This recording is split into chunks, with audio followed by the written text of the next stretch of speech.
হাদিসের ভিতরে বলেন লা ইউমিনু আহাদুকুম হাত্তা আকুনা হাব্বা ইলাইহি মিন ওয়ালিদিহি ওয়া ওয়ালাদিহি ওয়ান নাসি আজমাইন। তোমাদের ভিতরে ততক্ষণ পর্যন্ত কেউ কামেল মুমিন হইতে পারবা না যতক্ষণ পর্যন্ত তোমার মা বাবা ছেলে সন্তান আত্মীয় স্বজন এমনকি তোমার জীবনের চাইতো যতক্ষণ পর্যন্ত আমি নবীরে বেশি ভালোবাসতে না পারবা ততক্ষণ পর্যন্ত কামেল মুমিন হইতে পারবা না। কথা বলেন ঠিক না বেটি?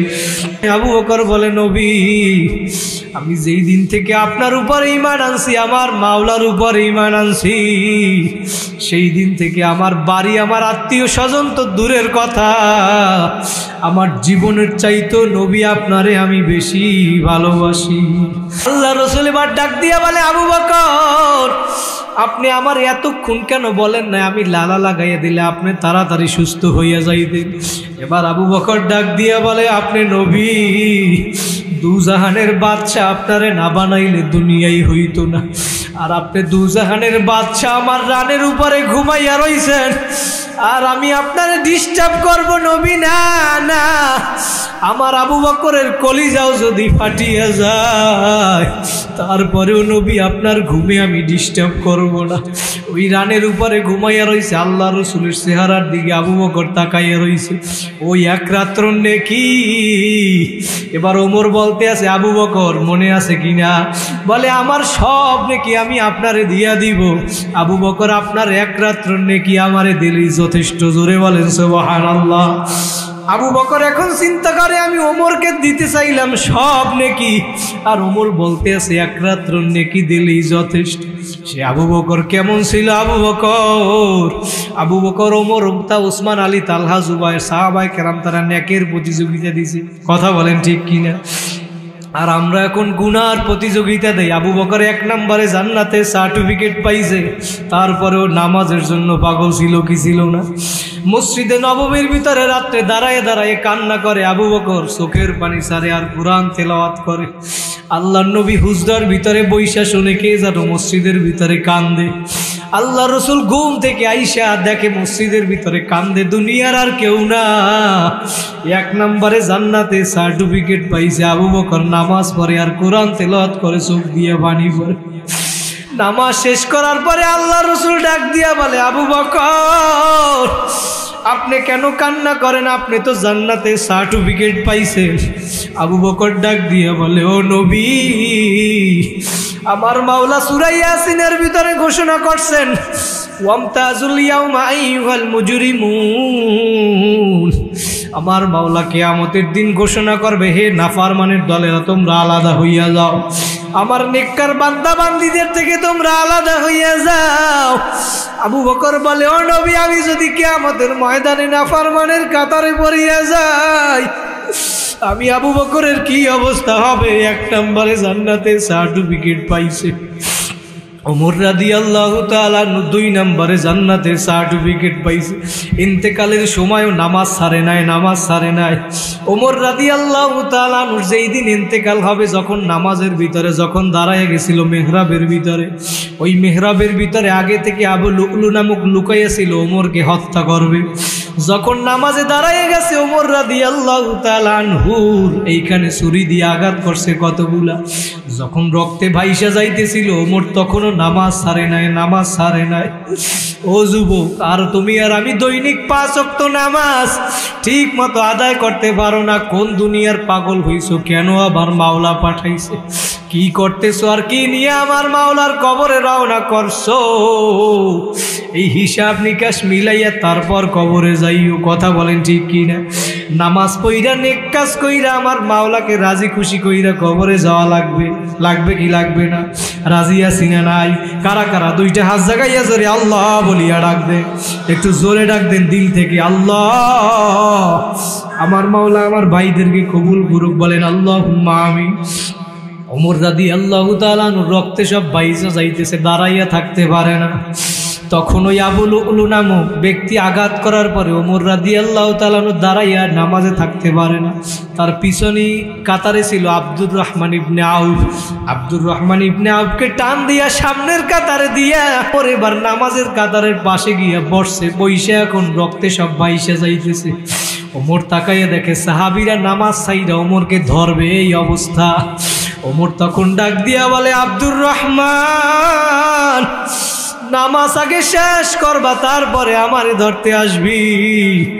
যদি আমার জীবন চলিয়াও যায় তারপরও নামাজ ছাইরা আমারে ধরতে আসবা না। সাহাবায়ে কেরাম কেমন পাগল ছিল, নেকের পাগল ছিল। ওমর আবু বকর দুইজনে তারা নেকের প্রতিযোগিতা দিছে, কার সে কে বেশি নেক কাজ করতে পারে।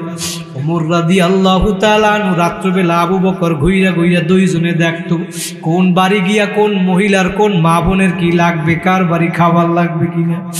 একজন বিধবা মহিলা ছিল, ওই বিধবার মহিলার আর কেউ ছিল না।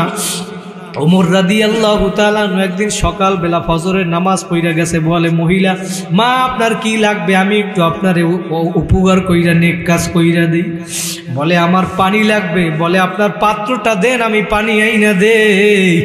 ওই মহিলা ডাক দিয়া বলে, ওমর, আমার পানি লাগবে, কিন্তু তোমার একটু আগে আইসা কে যেন আমারে পানি দিয়া গেছে। সুবহানাল্লাহ। ওমর রাদিয়াল্লাহু তাআলা এখন চিন্তা করে, আমি আজকে এই মায়ের পানি দেওয়ার জন্য আসলাম, ফজরের পরে পানি দিতে পারি নাই, আগামীকালকে তাহাজ্জুদ নামাজের সময় আগে আইসা পানি দিয়ে যাব। নেকের জন্য পাগল ছিল, তাহাজ্জুদ নামাজের সময় আসছে। আজকে ওই মহিলার বাড়ি গিয়া বলে, মা আপনার পাত্রটা দেন, আমি পানি আইনা দিই। ওই মহিলা ডাক দিয়া বলে, ওমর, আজকেও তোমার আগে আইসা কে যেন আমারে পানি দিয়া গেছে। সুবহানাল্লাহ। তখন খেলাফতের জামানা ছিল, আবু বকর রাদিয়াল্লাহু তাআলা আনহু ছিল তখন প্রধানমন্ত্রী। ওমর এবার চিন্তা করে, আমি গতকালকে ফজরের পরে আসছি, পানি দিতে পারি নাই, মহিলার উপকার করতে পারি নাই। আজকে তাহাজ্জুদ নামাজের সময় আসছি, তাও পারি নাই। আজকে আমি রাত্রবেলা ঘুমাবই না, দেখবো কে পানি দিয়া যায়। সুবহানাল্লাহ। জান্নাতে সার্টিফিকেট 2 নম্বরে পাইছে ওমর, তারপরেও নেকের পাগল ছিল। আজকে শার নামাজ পড়া ওই মহিলার বাড়ির দরজায় খেজুর গাছের গোড়ায় দাঁড়াইয়ে রয়েছে, দেখবে আজকে রাত্রে কে পানি দিয়া যায়। দেখে যখন আস্তে আস্তে রাত্র গভীর হইল, কে যেন অন্ধকারের ভিতরে আইসা পানি দিয়ে যায়। যখন পানি দিয়ে যায়, এবার ওমর গিয়ে ধরছে, দেখবে কে পানি দিয়ে যায়। দেখে যে পানি দিয়ে গেছে দুনিয়ার আর কেউ না, 1 নম্বরে জান্নাতে সার্টিফিকেট পাইছে আবু বকর সিদ্দিক। জোরে বলেন আল্লাহু আকবার। ওমর এবার ডাক দিয়া বলে, ভাই আবু বকর, আপনার সাথে আমি কোনোদিন নেকের পাল্লা দিয়া পারি নাই। আপনার সাথে আমি কোনোদিন নেকের পাল্লা দিয়া পারি না, আমি সবসময় আপনি নেকে 1 নম্বরে থাকেন। আল্লাহ রসুল যখন একবার যুদ্ধে যাওয়ার জন্য সাদা চাইছিল, এবার ওমর চিন্তা করে, আবু বকরের তো সম্পদ নাই, আমার সম্পদ বেশি। আজকে আমার অর্ধেক সম্পত্তি আমি আল্লাহর রাস্তায় খরচ করব, আবু বকরের থেকে আমি নেকে 5 হইয়া যাব। সুবহানাল্লাহ। কিন্তু আবু বকর সিদ্দিক রাদিয়াল্লাহু তাআলা আনহু আল্লাহ রসুলের কথা অনুযায়ী ঘরের ভিতরে যা ছিল সব প্যাকেট কইরা কিতাবের ভিতরে আসছে, লবণের বাটিটা পর্যন্ত আল্লাহ রসুলের দরবারে নিয়ে আসছে। সুবহানাল্লাহ। আল্লাহ রসুল ডাক দিয়া বলে, আবু বকর, আপনি সব নিয়ে আসছেন, ঘরে কি রাইখা আসছেন? বলে, নবী, আমি ঘরে রাইখা আসছি আপনারে আর আমার মাওলারে। সুবহানাল্লাহ। ওমর কোনোদিন নেকের পাল্লা দিয়া পারে নাই। এবার ওমর প্রশ্ন করে, আবু বকর, আপনি পানি দিয়া গেছেন ভালো কথা, তখন কিন্তু আবু বকর প্রধানমন্ত্রী। বলে, আপনি পানি দিয়া গেছেন ভালো কথা, আপনার পায়ে জুতা নাই কেন, খালি পায়ে কেন আসছেন রাত্রবেলা? আবু বকর ডাক দিয়া বলে, ওমর, ও আমার যুবক ভাইরা, খেয়াল কইরা শুইল। আবু বকর ডাক দিয়া বলে, ওমর, আমি রাত্রবেলা মানুষের বাড়ি ঘুইরা ঘুইরা দেখি কার কি প্রয়োজন, কার কি লাগবে। আর এই রাত্রবেলা সমস্ত মানুষগুলা ঘুমায়, আর আমি রাত্রবেলা আবু বকর যদি জুতা পাই দিয়া হাঁটি, আমার এই জুতায় আওয়াজ হইতে পারে, এই জুতার আওয়াজে যদি কোনো মানুষের ঘুমের ডিস্টার্ব হয়, আমি আবু বকর এই জন্য জুতা পায়ে দেই না, খালি পায়ে হাঁটি। তারা 1 নম্বরে জান্নাতে সার্টিফিকেট পাওয়ার পরে ওই চিন্তা করছে, ও ভাইরার বর্তমান সমাজে দেখবেন আপনাদের আমাদের ছেলেরা রাত্রবেলা বিভিন্ন অনুষ্ঠানে খেলাধুলায় এমনভাবে সাউন্ডবক্স দিয়া গান বাজনা বাজায়, মানুষ ঘুমাইবে তো দূরের কথা, কবরের মুদ্রাগুলো পর্যন্ত কাঁপতে থাকে। আছে না নাই? এদের বিরুদ্ধে স্লোগান দিতে হবে। তুমি গান বাজনা বাজাও, কানের মধ্যে দিয়ে একলা বাজাও, অন্য মানুষের ঘুমে ডিস্টার্ব করা যাবে না। কথা বলেন ঠিক কি না?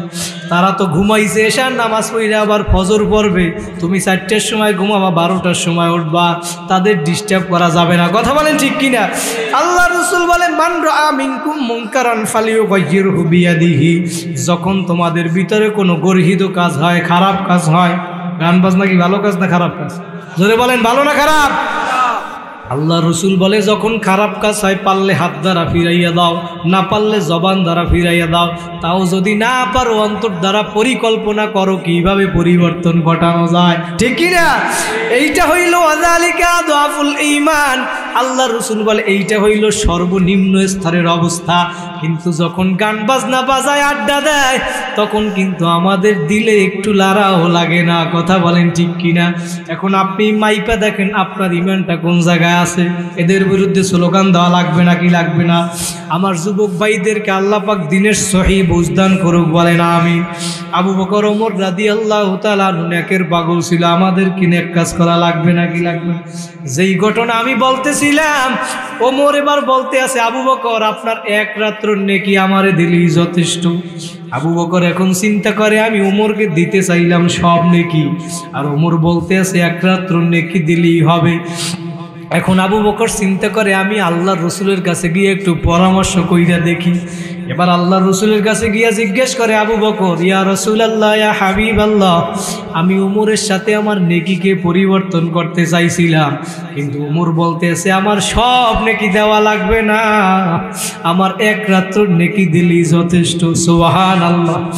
আল্লাহ রসুল মিসকি হাসি দিয়া বলে, আবু বকর, আপনিও হইলেন আমার শ্বশুর, ওমর হইল আমার শ্বশুর। ঠিক কিনা?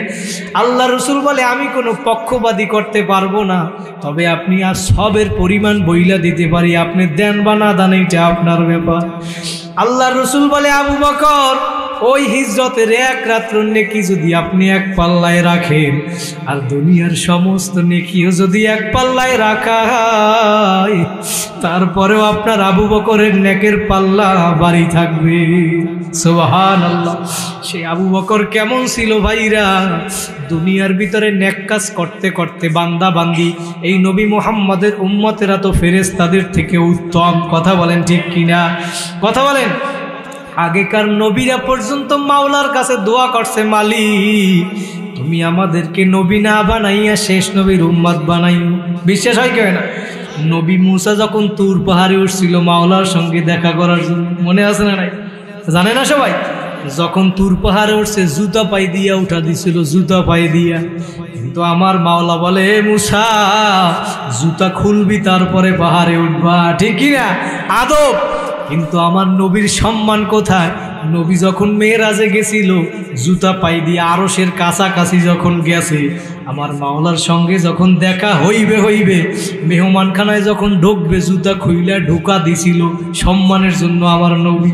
কিন্তু আমার মাওলা ডাক দিয়া বলে, বন্ধু, আজকে আপনি আমার মেহমান, আমি হইলাম মিজবান, আপনার জুতা খোলা লাগবে না নবী, আপনি জুতা পইরা আমার কাছে আসেন।